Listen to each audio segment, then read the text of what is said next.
Shalom, selamat pagi saudaraku yang terkasih di dalam Tuhan. Kalau kita ada sebagaimana kita ada sampai pada hari ini, itu semua karena anugerah dan kasih karunia Tuhan. Amin. Kita mau masuk dalam hadirat Tuhan, kita mau siapkan hati kita mau fokuskan diri kita kepada Tuhan yang memberkati kita semua. Amin. Nyanyi dan bersorak.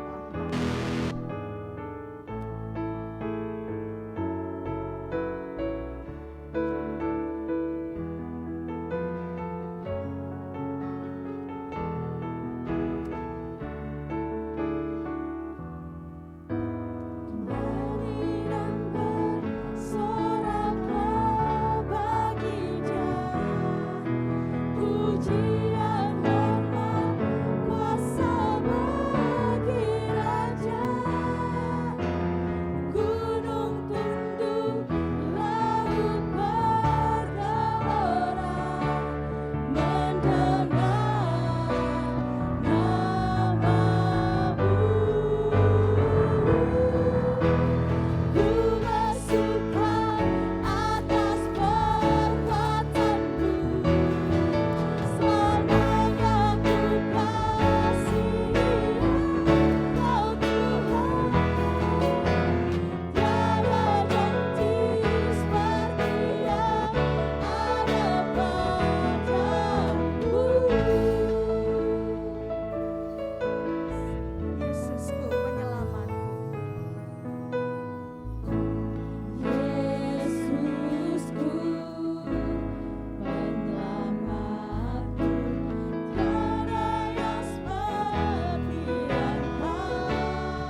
Pertolongan kami datang dari Tuhan yang telah menjadikan langit dan bumi. Berkat-berkat melimpah dari Allah Bapa, Allah Putra dan Allah Roh Kudus turun atas ibadah ini, memberkati setiap jemaat yang hadir, memberkati setiap jemaat yang mengikuti ibadah ini, sehingga berkat Tuhan melimpah sekarang dan selamanya. Terima kasih Tuhan. Kami mulai ibadah kami, alaskan doa dalam satu nama, yaitu di dalam nama Tuhan Yesus Kristus Juru Selamat dan Penebus kami berdoa. Amin. Silakan duduk, nanti Debbie akan melanjutkan puji-pujian. Siap memuji Tuhan, amin. Kita mau hampiri dia dengan ucapan syukur kita, amin. Pelukis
Bapa kami yang berkata di kerajaan surga, di bahasa Tuhan kami akan memberikan yang terbaik bagimu. Kiranya persembahan yang kami berikan ini hanya untuk memuliakan pekerjaan-Mu di tempat ini. Siapkan hati kami siap memberi. Kami berdoa dan mengucap syukur. Haleluya. Amin. Satukanlah roh kami ya Tuhan.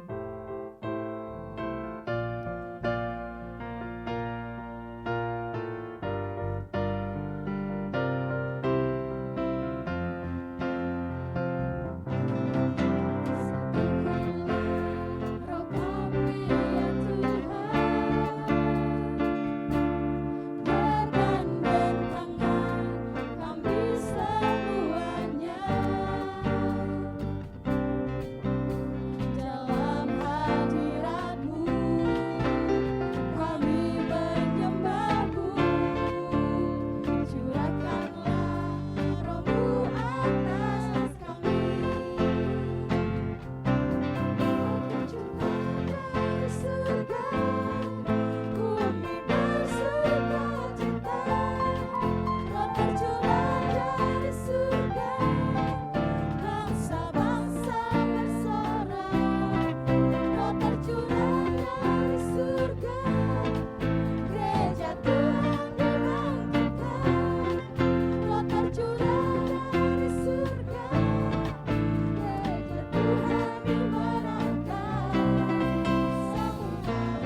Petrus 5 ayat 7 menyatakan sebuah jaminan yang luar biasa. Serahkanlah segala kekhawatiranmu kepada Tuhan, sebab Dia, Tuhan Yesus, yang akan memelihara kamu. Amin. Kalau burung-burung di udara Tuhan pelihara, kalau bunga di ladang Tuhan hiasi dengan begitu indahnya, apalagi kita, kesayangannya. Tuhan pelihara kita dengan sempurna. Amin. Tuhan tahu.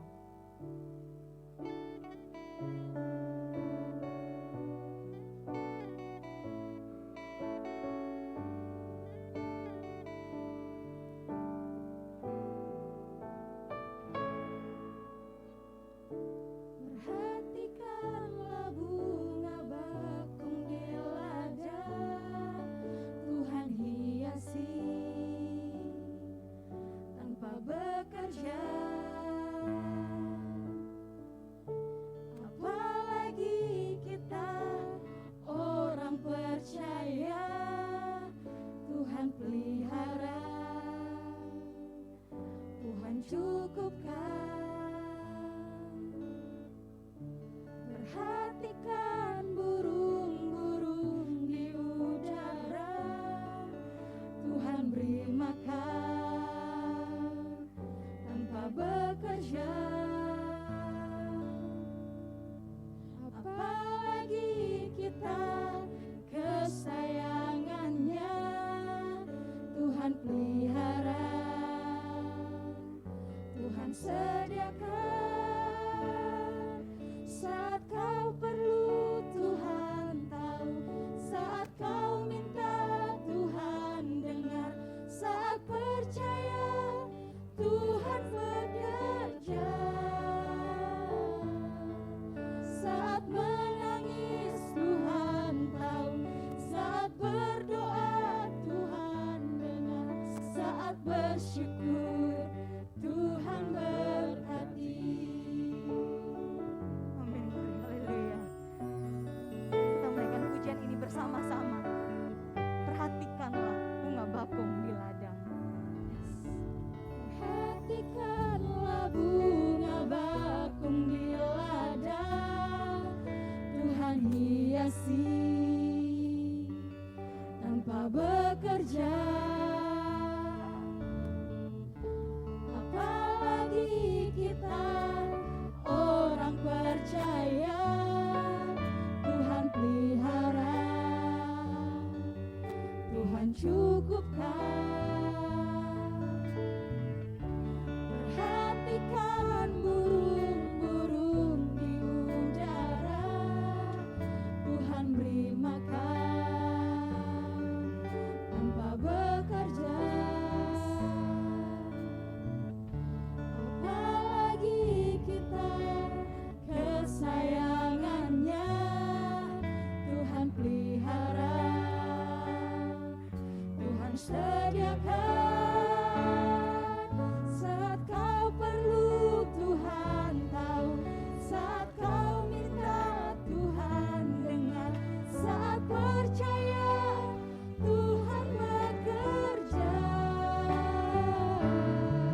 Saat menangis Tuhan tahu, saat berdoa Tuhan dengar, saat bersyukur Tuhan berkati. Saat kau perlu Tuhan, Saya undang untuk semuanya bangkit berdiri. saat kau minta Tuhan dengar, saat percaya Tuhan bekerja.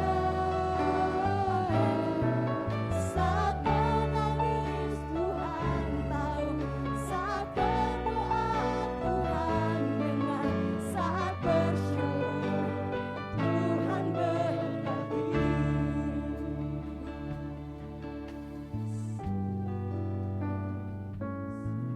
Saat kau perlu Tuhan tahu, amin. Saat menangis Tuhan pun mendengar. Berseru kepada Tuhan. Jangan keraskan hatimu, jangankan diamkan hatimu. Kita mau berseru kepada Tuhan, sebab Tuhan Maha tahu, sebab Tuhan Maha mendengar, amin. Perhatikan burung-burung di udara, Tuhan beri makan tanpa bekerja, amin.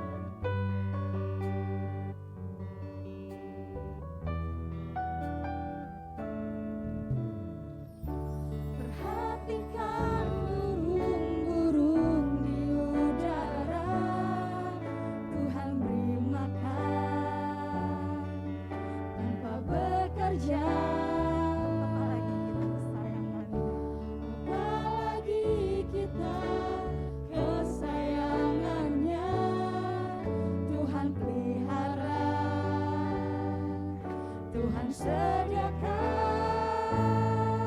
Saat kau perlu Tuhan tahu, saat kau minta Tuhan dengar, saat percaya Tuhan bekerja. Saat menangis Tuhan tahu, saat berdoa Tuhan dengar, saat bersyukur Tuhan berkati. Saat kau perlu Tuhan tahu, saat kau minta Tuhan dengar, saat percaya Tuhan bekerja. Saat menangis Tuhan tahu, saat berdoa Tuhan dengar, saat bersyukur Tuhan berkati.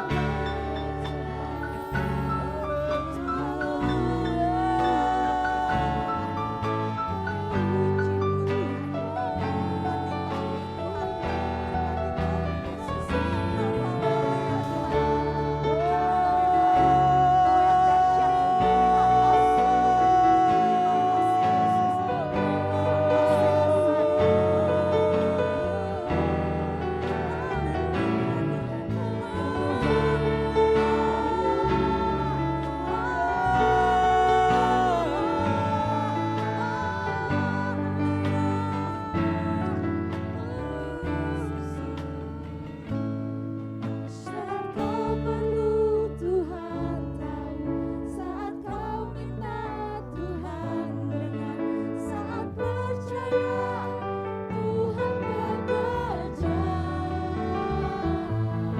Saat menangis Tuhan tahu, saat berdoa Tuhan dengar, saat bersyukur Tuhan berkati. Sekali lagi, saat kau perlu Tuhan tahu, saat kau perlu Tuhan tahu, saat kau minta Tuhan. Kita mau angkat tangan kita. Yes. Saat menangis Tuhan tahu, saat berdoa Tuhan dengar, saat bersyukur Tuhan berkati. Sekali lagi, saat bersyukur Tuhan berkati. Saat bersyukur Tuhan berkati. Katakan dengan penuh keyakinan. Saat bersyukur Tuhan berkati. Beri kemuliaan buat Tuhan Yesus. Yes. Amin. Haleluya. Haleluya Tuhan Yesus. Tuhan, tidak perlu kami minta Tuhan, tapi Kau tahu Tuhan. Kau tahu apa yang menjadi pergumulan hidup kami. Kau tahu apa yang menjadi salah dalam hidup kami Tuhan Yesus, tapi kami tahu Tuhan, Kau Tuhan tahu, Kau Tuhan mendengar, dan Tuhan mampu memulihkan hidup kami Yesus. Amin Tuhan Yesus, amin. Sebentar kami akan mendengarkan sebagian daripada firman-Mu Tuhan. Berbicaralah kepada hamba-Mu Tuhan Yesus. Terima kasih Yesus, terima kasih. Dalam nama Tuhan Yesus kami sudah siap mendengarkan firman-Mu. Haleluya, amin. Silakan duduk.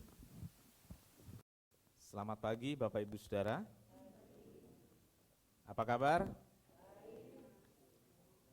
Tentang karya Roh Kudus dalam hidup orang percaya, poin 2.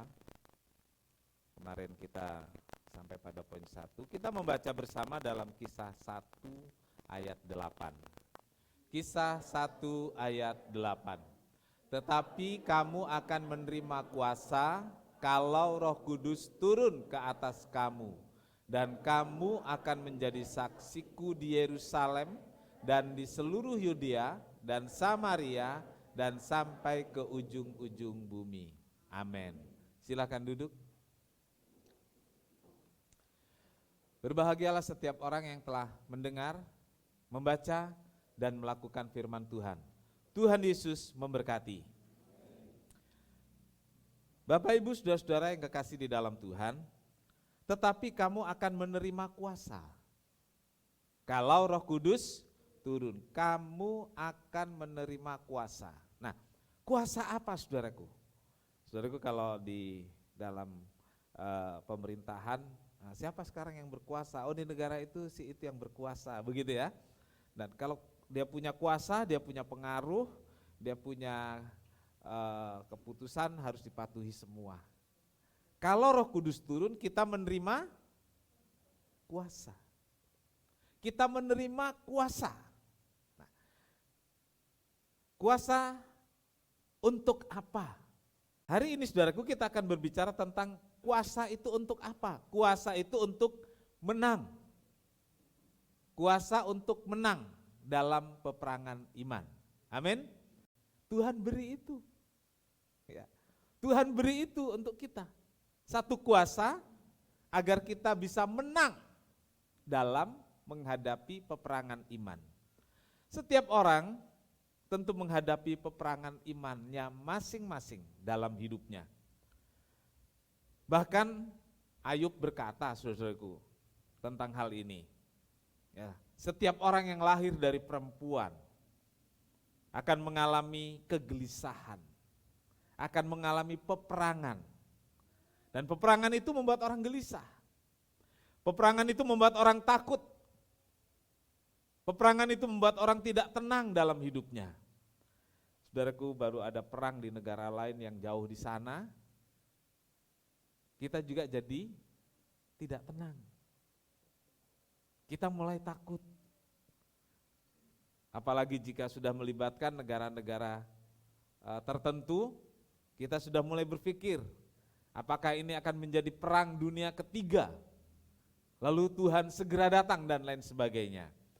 Ayub 14 ayat 1 mengatakan, manusia yang lahir dari perempuan singkat umurnya dan penuh kegelisahan.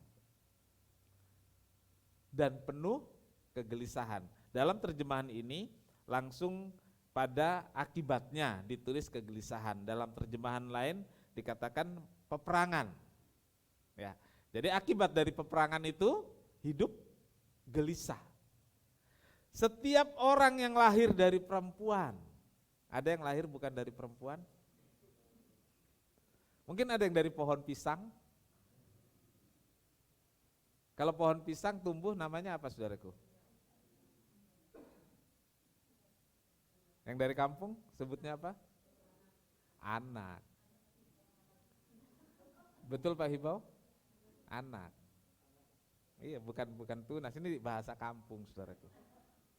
Jadi kalau saya menasihati orang, menasihati anak-anak muda yang lawan sama orang tua, kamu itu enggak keluar dari pohon pisang. Mungkin ada yang pernah saya kasih tahu seperti itu.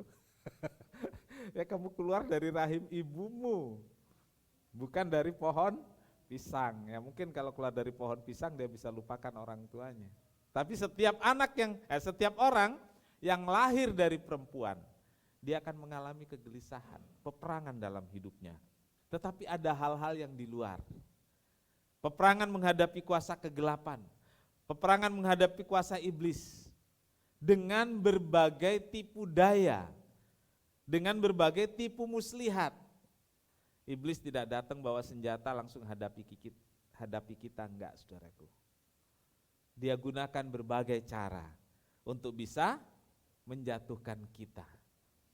Efesus 6 ayat 10 sampai 12. Akhirnya hendaklah kamu kuat di dalam Tuhan, di dalam kekuatan kuasa-Nya.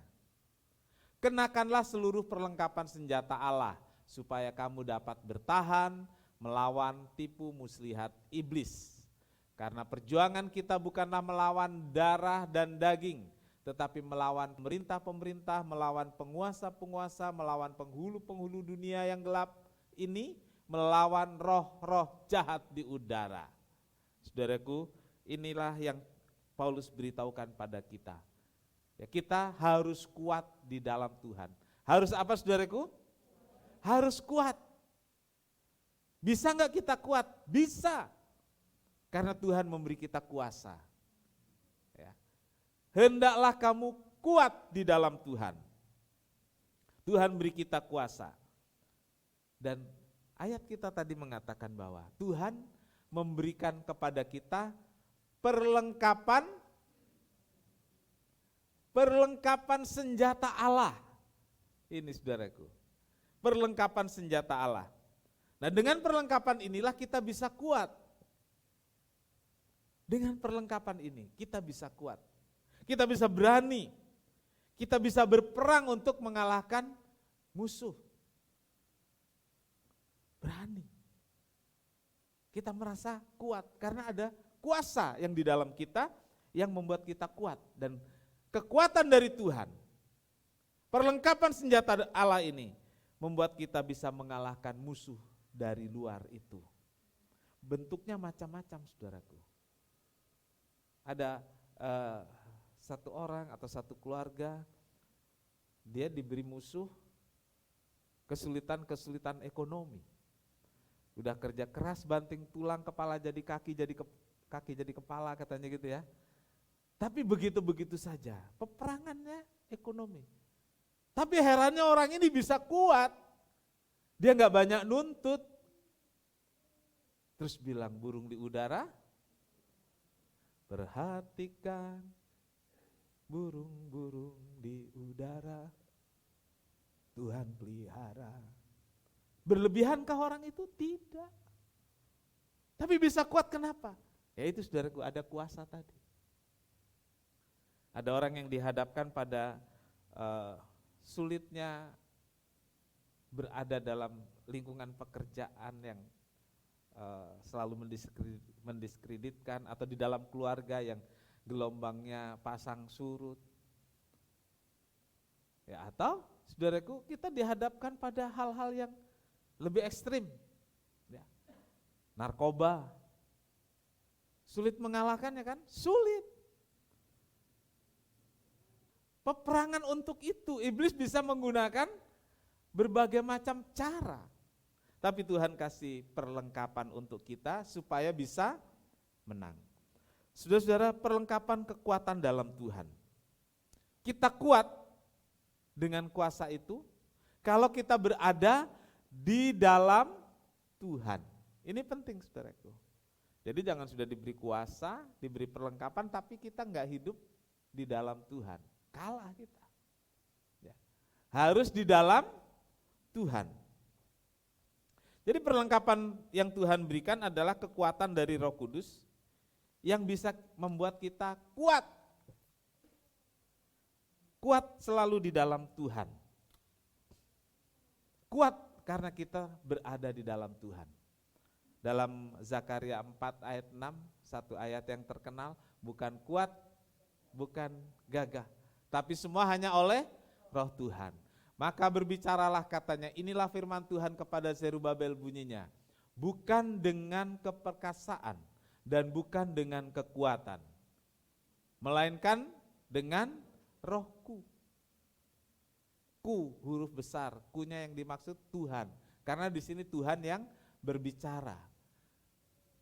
Bukan dengan kekuatan, melainkan dengan Rohku.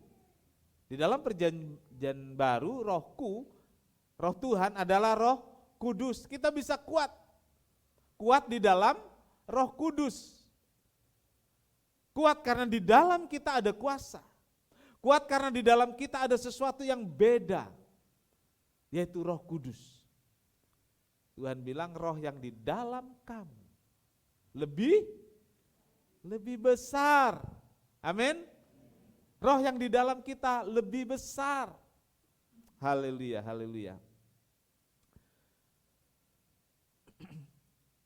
Perlengkapan tersebut, saudaraku, dijabarkan oleh Rasul Paulus dalam Efesus 6 ayat 14 sampai 18. Ini saya akan bacakan, saudaraku, di Efesus 6 ayat 14 sampai 18. Jadi berdirilah tegap, berikat pinggangkan kebenaran, dan berbaju sirahkan keadilan. Kakimu berkasutkan kerelaan untuk memberitakan Injil damai sejahtera. Dalam segala keadaan pergunakanlah perisai iman, sebab dengan perisai itu kamu akan dapat memadamkan semua panah api dari si jahat. Dan terimalah ketopong keselamatan dan pedang roh, yaitu firman Allah. Dalam segala doa dan permohonan, berdoalah setiap waktu di dalam roh, dan berjaga-jagalah di dalam doamu itu dengan permohonan yang tak putus-putusnya untuk segala orang-orang kudus. Amin. Saya memerinci ayat-ayat ini, saudaraku. Saya poinkan, apa saja sih perlengkapan? Sebenarnya perlengkapannya kalau di breakdown ada 6, tapi saya masukkan 8, itu kesiapan diri kita. Jadi ada perlengkapannya, kalau kita nggak siap bagaimana? Jadi ada 8 hal yang harus ada dalam diri kita. Yang 2 itu dari diri kita, dan yang 2 itu yang perlengkapan dari Allah. Yang pertama, saudaraku, dikatakan berdiri tegap. Ya, berdiri tegap. Saudaraku, saudara pernah lewat di Istana Presiden atau Istana Merdeka yang kerja di Jakarta? Itu ada orang yang selalu pegang senjata begini. Pernah perhatikan enggak? Ya, coba saudara lewat sana, dan setiap kali saudara lewat dia begitu. Ngapain saudara, kan gitu ya? Ngapain? Pegang senjata, berdiri seperti ini. Nggak boleh begini berdirinya mesti begini. Betul ya? Kalau saudara belum pernah lihat, nanti kalau lewat jalan ke Monas ya ada ya, itu Istana Merdeka. Yang depan itu Istana Presiden, di 2 tempat itu. Atau saudara lewat di pos-pos penjagaan yang ada tempat-tempat militer dan lain sebagainya ada. Tegap. Tandanya siap. Artinya kalau ada sesuatu langsung melakukan tindakan. Siap. Orang Kristen prajurit seperti prajurit. Orang Kristen dikatakan prajurit Kristus yang siap berperang. Siap berperang melawan apa? Tadi dikatakan perjuangan kita melawan roh-roh di udara. Itu perjuangan kita. Melawan kuasa-kuasa kegelapan dengan berbagai tipu muslihatnya. Siap jadi saksi Kristus. Karena tadi dikatakan kamu akan menerima kuasa dan kamu akan menjadi saksiku. Nah, jadi saksi ini penting, nanti kita akan lihat di bagian lain kenapa kita terus didorong untuk jadi saksi. Gereja terus didorong untuk jadi saksi. Yang kedua, saudaraku, ikat pinggang kebenaran. Ikat pinggang kebenaran.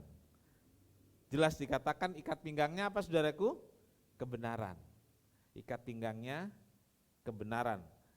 Pria biasanya menggunakan ikat pinggang dari zaman dulu. Lalu Paulus mengambil ini menjadi ilustrasi. Harus pakai ikat pinggangnya kebenaran. Nah, kebenaran yang dimaksud adalah firman. Ini perlengkapan, saudaraku. Senjata kita yang utama harus selalu terpasang dalam hidup kita. Yaitu apa, saudaraku? Kebenaran. Firman Tuhan. Ya. Firman Tuhan itu yang harus ada selalu dalam hidup kita. Tidak ada yang lain. Amin. Firman itu harus terus melekat dalam hidup kita, selalu ada di dalam hidup kita. Yang ketiga, saudaraku, perlengkapan yang ketiga, baju zirah keadilan. Saudaraku, baju zirah ini tameng, ya, bukan tameng. Baju zirah itu tameng menjadi kelengkapan. Prajurit Romawi itu menggunakan baju zirah terbuat dari bahan-bahan yang enggak tembus benda tajam. Ya. Panah juga enggak bisa tembus, ya. Kalau saudara lihat tentara Romawi itu menggunakan baju yang kaku, saudaraku, ya. Nah, itu baju zirah. Daud pakai bajunya Saul kegedean. Ya. Kenapa harus pakai? Orang perang harus pakai baju zirah. Dalam peperangan rohani, saudaraku, kita harus menggunakan tameng. Yang menggunakan tameng. Sehingga kita bisa menahan berbagai serangan dari iblis. Artinya kita harus siap. Dan dikatakan di sini baju zirah itu keadilan. Nah, keadilan itu dituntut di mana-mana, termasuk kita sebagai orang Kristen dalam peperangan iman, kita dituntut adil. Nah, saudaraku, baju zirah ini dikatakan baju zirah keadilan. Artinya saudaraku, kalau kita berperang melawan kuasa kegelapan, kita punya tameng karena kita adil dalam bersikap dalam hidup ini. Jujur, tulus, itu bagian dari keadilan dalam peperangan rohani. Sehingga si iblis gak bisa menuduh, kamu aja begitu, kamu juga gak adil. Nah, kita tutup itu dengan baju ketulusan hati, keadilan, kejujuran. Nah, puji Tuhan. Yang keempat, kaki yang berkasut. Yang pakai sepatu, pakai kaos kaki, bukan itu yang dimaksud. Kasut itu kalau sekarang kita bisa sebut sepatu lah gitu ya. Sepatu zaman dulu disebut kasut. Jadi orang Kristen itu harus memakai sepatu berkasut gitu ya, berkasut. Ini bicara tentang memberitakan Injil. Kamu akan menjadi saksiku. Apa yang disaksikan? Injil, saudaraku. Memberitakan Injil. Roma katakan betapa indah tapak kaki orang yang memberitakan Injil. Saudara pernah lihat tapak kaki saudara bagus enggak? Enggak ya? Berarti saudara belum beritakan Injil semua. Iya. Kalau tapak kaki orang yang memberitakan Injil, Alkitab bilang indah.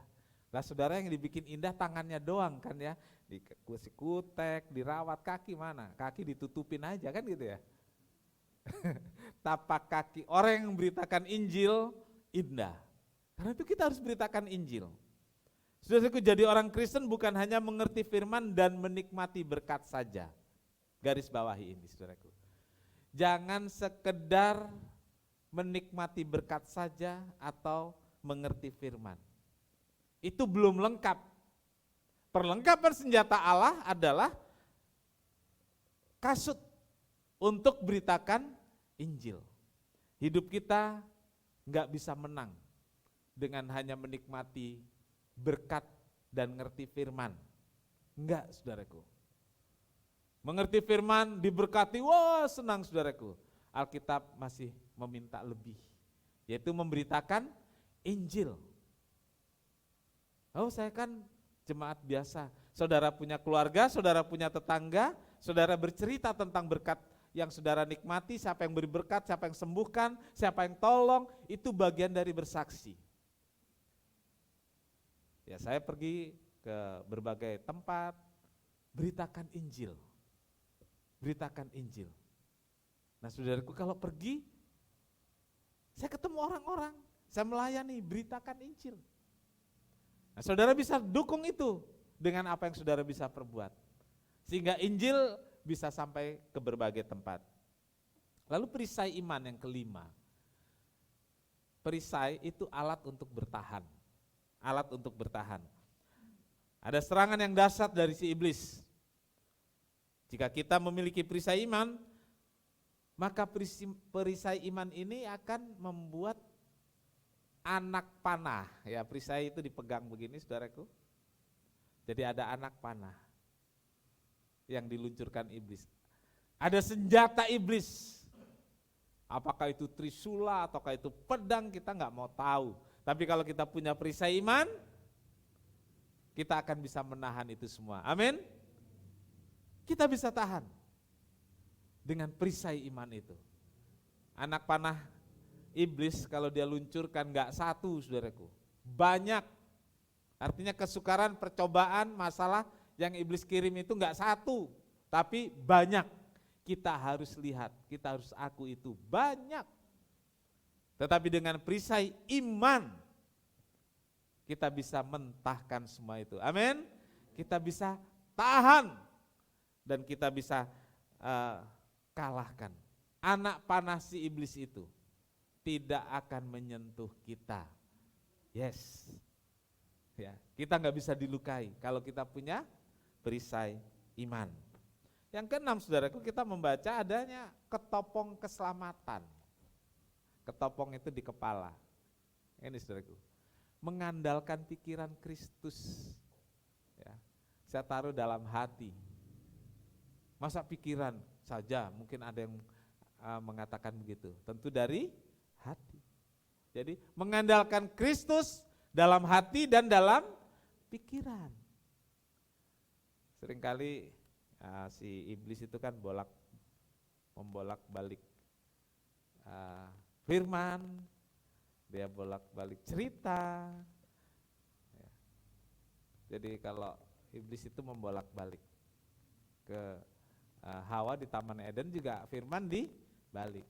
Dia bisa create itu. Sepertinya iya. Nah, saudaraku, kenapa kita harus sering baca firman, dengar firman? Supaya pikiran kita dipenuhi dengan firman, dan ini menjadi alat, jadi senjata untuk mengalahkan tipu daya iblis. Waktu Tuhan Yesus dicobai di padang gurun, apa kata Tuhan Yesus? Kan menjawab, apa kata Tuhan Yesus? Sudah tertulis, seperti tertulis. Betul? Kenapa Tuhan Yesus jawab itu? Karena ada di kepalanya, ada di hatinya firman. Sehingga bisa menjawab, mementahkan apa yang diinginkan iblis yang sudah di-create itu, yang sudah direkayasa itu. Jadikan batu ini roti. Lalu Tuhan bilang apa? Seperti sudah ada tertulis, manusia hidup. Iya. Saudara-saudara, sudah tertulis manusia hidup bukan dari roti saja, tapi dari nasi dan sate. Karena kita orang Indonesia. Begitu? Enggak. Sudah tertulis manusia bukan hidup dari roti tapi dari firman. Karena itu firman harus terus penuh dalam hati dan pikiran kita. Supaya kita bisa menjawab, mengalahkan si iblis yang penuh dengan tipu daya. Berdoa, pedang roh, saudaraku. Yang ketujuh, pedang roh. Semua alat bertahan, saudaraku. Kali ini alat menyerang. Ada yang bisa main pedang?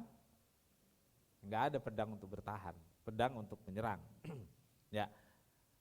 Ada alat untuk bertahan, tapi juga ada alat untuk menyerang. Pedang roh adalah alat untuk menaklukkan iblis, menghancurkan pekerjaannya, menaklukkan segala tindakan-tindakan yang merugikan kita, sehingga kita jadi pemenang. Saudara-saudara, pedang roh, ya, pedang roh, kita harus miliki itu. Ya, kita baru saja melewati masa doa pencurahan Roh Kudus, hari Pentakosta. Pertahankan suasana itu, ya, pertahankan semangat itu, supaya kita terus dilengkapi dengan pedang roh. Amin. Dilengkapi dengan pedang roh. Lalu berdoa, saudaraku. Berdoa. Di bagian terakhir, bukan berarti tidak penting, ya, bukan berarti kurang penting. Berdoa dikatakan harus terus menerus. Terus berdoa, harus selalu kita lakukan agar kita terhubung, agar kita connect terus menerus dengan Tuhan. Seperti kita punya HP, kuotanya boleh kosong, kalau enggak bisa terhubung dengan rekan, enggak bisa terhubung dengan keluarga dan lain sebagainya. Ya, apa yang membuat kita terhubung dengan Tuhan? Kalau kuota di HP saudara selalu pikirkan enggak boleh kurang, supaya bisa terkoneksi dengan rekan, dengan keluarga. Pernah enggak saudara pikirkan bagaimana supaya kita bisa terus terkoneksi dengan Tuhan? Doa. Doa itu membuat kita terus terkoneksi dengan Tuhan. Dan kalau kita terkoneksi dengan Tuhan, pujian tadi katakan apa saudaraku? Saat ku perlu Tuhan ada, saat ku Tuhan tahu, dan seterusnya. Ya. Saat kita perlu Tuhan ada. Kenapa sih? Karena terkoneksi. Kalau nggak terkoneksi ya nggak tahu saudaraku. Tuhan nggak tahu. Saudara mau terkoneksi terus dengan Tuhan? Doa. Maksudnya hari Rabu ditunggu di sini juga. Iya. Puji nama Tuhan.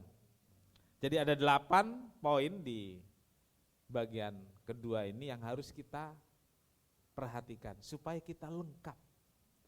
Ya, lanjut poin berikut, dikatakan supaya kamu dapat bertahan dari tipu muslihat iblis. Nah ini tipu-tipu saudaraku. Iblis itu enggak berani langsung.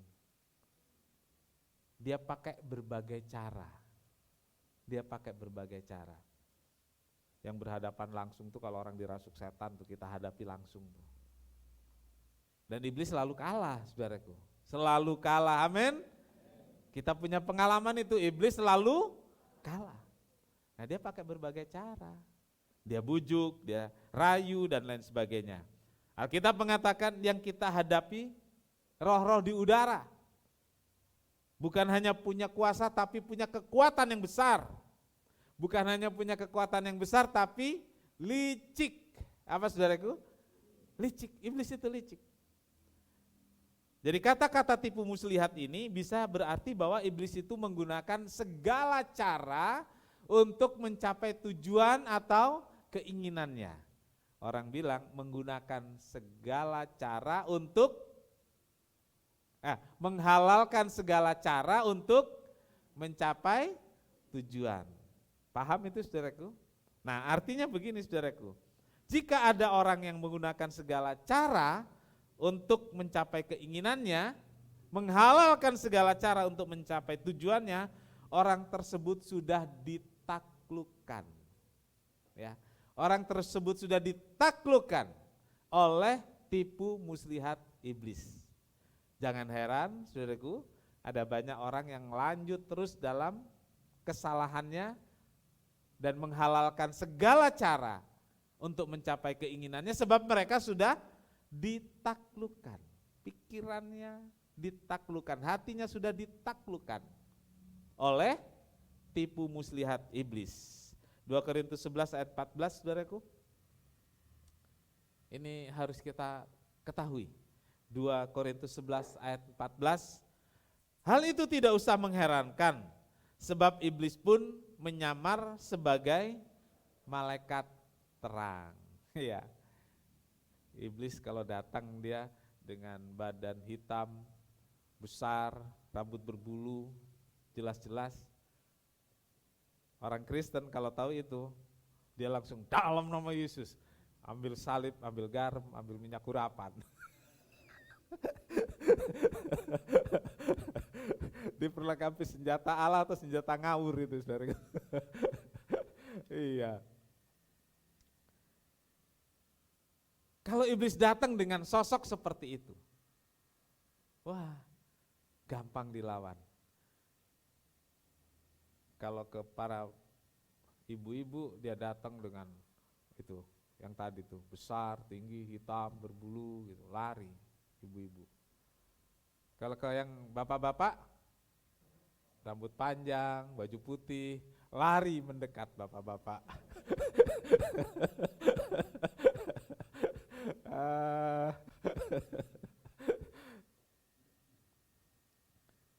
Menyamar sebagai malaikat terang. Saudaraku, ketika dalam tulisan Yahudi, saudaraku, ada tulisan Apokalips dari Musa, itu mengatakan bahwa tentang peristiwa yang terjadi di Eden, Hawa dicobai, itu disebutkan iblis menyamar, ya. Iblis menyamar sebagai malaikat justru bagi pemahaman orang Yahudi, gitu ya. Ya bentuknya bisa mungkin ular terlihat cantik begitu ya. Sehingga terlihat ganteng atau gimana, terlihat seperti teman baik misalnya. Dan ini menggerakkan Hawa. Membuat hati Hawa tunduk. Lalu kata-katanya balik-balik firman. Dan ini membuat Hawa terbawa. Nah, ketika Paulus menuliskan ini, kemungkinan sekali Paulus juga sedang teringat tentang peristiwa di Taman Eden. Iblis menyamar sebagai malaikat terang. Nah, tipu muslihat iblis ini dilakukan dengan berbagai cara. Tujuannya satu, meyakinkan bahwa iblislah yang benar. Meyakinkan bahwa iblis tidak pernah salah. Meyakinkan bahwa iblis sanggup membantu, sanggup menolong, sanggup memberi apa saja yang kita perlu. Iya, saudaraku, iblis menyamar sebagai penolong, iblis menyamar sebagai pemberi berkat. Karena itu kalau ke gereja hanya cari berkat, iblis pun bisa kasih berkat. Cari ke gereja untuk sembuh, iblis bisa nggak sembuhkan? Bisa, bisa. Bim salah bim, langsung, tadinya patah ini, langsung sembuh. Bisa kan? Kita tahu itu ada. Kita tahu itu ada. Iblis bisa memberikan apa saja untuk meyakinkan bahwa manusia nggak perlu Tuhan. Cukup dengan saya saja, kata iblis. Dia menyamar sebagai malaikat terang. Nah, kita bersandar pada Roh Kudus. Roh Kudus memampukan kita. Roh Kudus memberi kekuatan pada kita untuk menang. Saya yakin Tuhan menolong kita, memberi kekuatan pada kita bisa mengalahkan roh-roh di udara. Kita baca poin terakhir, saudaraku, peperangan melawan roh-roh di udara. Roh-roh di udara itu menguasai jagat raya ini. Ingat itu, saudaraku. Ya. Seluruh jagat raya ini ada dalam kuasa si jahat. Masa iya sih Pak Pendeta, bukankah Yesus? Kita baca 1 Yohanes 5 ayat 19, saudaraku. Kita tahu bahwa kita berasal dari Allah dan seluruh dunia berada di bawah kuasa si jahat. Ini, saudaraku, yang membuat mengapa kita harus dekat dengan Tuhan. Kenapa kita harus mengandalkan Tuhan, mengandalkan kekuatan dari Tuhan? Karena seluruh dunia ada di dalam kuasa si jahat. Kita sebagai orang percaya harus tahu ini. Harus paham ini. Kenapa harus paham? Ini membuat kita waspada. Amin. Kalau kita tahu ada bahaya, kita waspada. Kalau kita tahu ada bahaya, kita berhati-hati supaya jangan kita celaka. Ya. Kalau ada bahaya yang mengancam, kita waspada, kita enggak ceroboh, kita berhati-hati supaya jangan kita mengalami hal-hal yang tidak kita inginkan. Karena itu hendaklah kamu kuat di dalam Tuhan. Miliki perlengkapan senjata Allah supaya kita bisa mengalahkan tipu daya iblis, kekuatan-kekuatan iblis, dan kita selalu menjadi pemenang. Mazmur 60 ayat 14, singer dan musik saya persilakan maju ke depan. Mazmur 16, kita baca sama-sama ayat ini. Mazmur 60 ayat 14. Dengan Allah akan kita lakukan perbuatan-perbuatan gagah perkasa. Sebab ia sendiri akan menginjak-injak para lawan kita. Amin. Saudara tahu lagu ini? Bahwa serta dengan Allah. Dulu kalau nyanyi, dan dia akan, oh kakinya begitu ya. Padahal yang injek-injek Tuhan ya. Kita peragakan untuk membangkitkan iman kita. Jadi saudaraku, marilah kita andalkan Tuhan. Karena dengan Allah, dengan Tuhan, kita mampu mengalahkan para lawan kita. Dengan Tuhan, kita bisa menaklukkan kuasa-kuasa kegelapan dalam peperangan iman. Dalam peperangan hidup ini, Tuhan sudah lengkapi kita. Gunakan itu dan tetap kuat di dalam Tuhan. Amin. Tuhan Yesus memberkati.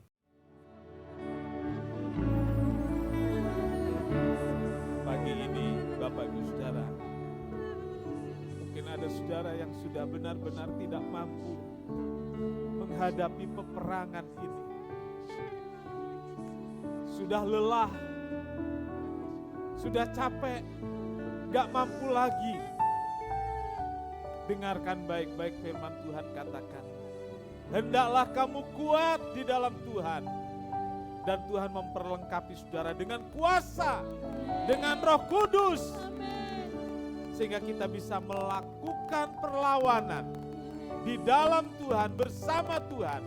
Dan Tuhan akan menginjak musuh-musuhmu. Tuhan akan menginjak-injak para lawanmu. Dan kita menjadi pemenang. Jadikan Tuhan andalan. Jadikan Tuhan harapan. Yes. Kau Tuhan jadi andalan.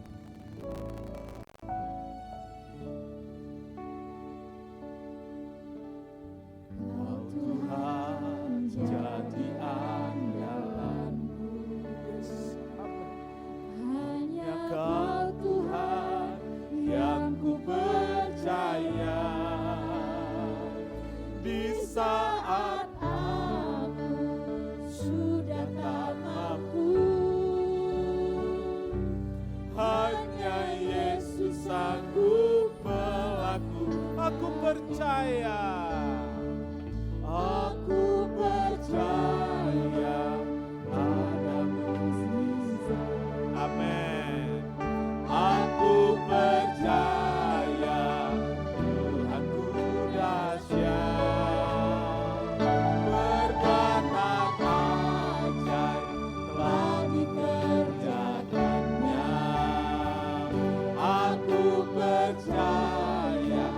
Saudara-saudara yang yakin ada mujizat, angkat tanganmu, katakan aku percaya. Yes, amin, amin, amin, haleluya. Yes, aku percaya Tuhanku dahsyat. Engkau dahsyat ya Tuhan. Dan ajaib telah dikerjakannya. Aku percaya ada mukjizat. Terima kasih Bapa di sorga. Terima kasih Yesusku yang begitu luar biasa. Engkau Tuhan jadi andalan kami. Engkau Tuhan kekuatan kami. Lawati kami pagi ini. Beberapa saudara yang ada di ruangan ini sudah lelah, capek dan tak mampu lagi. Beberapa pemirsa yang saat ini online juga mengalami hal yang sama, lelah dan tak mampu lagi. Tapi kami berdoa bersama, Tuhan, hampirilah mereka, jamah dan beri kekuatan di dalam Tuhan. Lengkapi dengan perlengkapan senjata Allah, sehingga saudara-saudara kami bangkit dan bangkit, mampu melawan kuasa-kuasa yang mengganggu hidup mereka. Nyatakan pertolongan-Mu, nyatakan kuasa-Mu Tuhan. Terima kasih Tuhan, terima kasih. Biar firman ini membuat anak-anak-Mu jadi semakin kuat dan berjalan terus bersama Tuhan. Terima kasih. Tuhan Yesus, berkatilah semua yang hadir. Baik hadir di tempat ini maupun secara online. Berkati dengan berkat berlimpah, jasmani dan rohani. Tuhan kontrol hidup mereka dan covering hidup mereka. Sehingga kami semua aman dan nyaman di dalam Tuhan. Tuhan Yesus berkati korban, persembahan, persepuluhan anak-anak-Mu. Berlipat kali ganda Tuhan curahkan berkat bagi setiap keluarga, bagi setiap pribadi, juga usaha dan pekerjaan anak-anak-Mu. Sehingga semakin dirasakan bagaimana kasih sayang Tuhan terus dinyatakan. Semua yang melayani musik, melayani multimedia, dan semua yang terlibat aktivitas pelayanan pagi hari ini, biar Tuhan berkati pendidikan, pekerjaan, dan masa depannya. Terima kasih Tuhan, terima kasih. Segala puji bagi Tuhan, pimpin kami pulang, dan biar penyertaan Tuhan hari ini, minggu ini dan sepanjang hidup kami, menjadi semakin indah dan semakin indah. Terima kasih. Tuhan memberkati engkau dan melindungi engkau. Tuhan menyinari engkau dengan wajahnya dan memberi engkau kasih karunia. Tuhan menghadapkan wajahnya kepadamu dan memberi engkau damai sejahtera. Saudara-saudara, Terimalah berkat dan damai sejahtera dari Allah Bapa, kasih karunia dari Tuhan Yesus serta persekutuan Roh Kudus, serta kita semua sekarang sampai selamanya. Ini doa kami ya Tuhan, kami alaskan dalam satu nama, yaitu di dalam nama Tuhan Yesus Kristus Juru Selamat dan Penebus kami berdoa. Bapa kami yang di surga, dikuduskanlah namamu, datanglah kerajaanmu, jadilah kehendak-Mu di bumi seperti di sorga. Berikanlah kami pada hari ini makanan kami yang secukupnya, dan ampunilah kami akan kesalahan kami, seperti kami juga mengampuni orang yang bersalah kepada kami. Dan janganlah membawa kami ke dalam pencobaan, tetapi lepaskanlah kami daripada yang jahat. Karena Engkaulah yang punya kerajaan dan kuasa dan kemuliaan sampai selama-lamanya. Amin.